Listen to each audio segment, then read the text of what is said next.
మీకు speaking partners లేరా?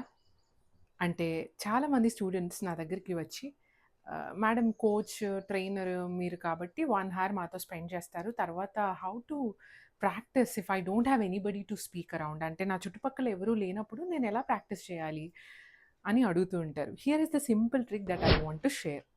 ఏం లేదండి. You have to imagine that there are audience. Your brain doesn't know అది రియలా, ఇమాజినరీయా, ఫేకా అని బ్రెయిన్‌కి తెలీదు. కాబట్టి మనకి అద్భుతమైన ఒక బ్లెస్సింగ్ ఏంటంటే we can imagine everything right. So please imagine that there are audience before you. నేను కూడా చిన్నప్పుడు అలాగే చేసేదాన్ని. నాతో ఆడియన్స్ ఎవరు లేకపోయినా, నేను ఎవరితో మాట్లాడాలో నాకు తెలియకపోయినా, నాకిష్టం ఇంగ్లీష్ నేర్చుకోవాలని ఇష్టం, లేకపోతే ఒక స్పీచ్ ఇవ్వాలని ఇష్టం. అప్పుడు ఏం చేసేదాన్నంటే జస్ట్ అద్దం ముందు కూడా కాదు. నా బ్రెయిన్‌లో ఇమాజిన్ చేసుకునేదాన్ని. That there are lot of people who are listening to me. Even before camera I do the same.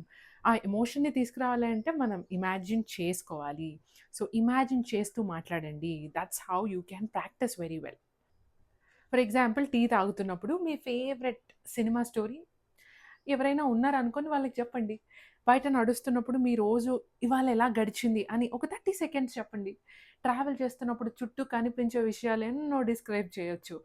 నా ముందు ఎవరో కూర్చున్నారు అనుకోని ఇమాజిన్ చేస్తూ చెప్పండి.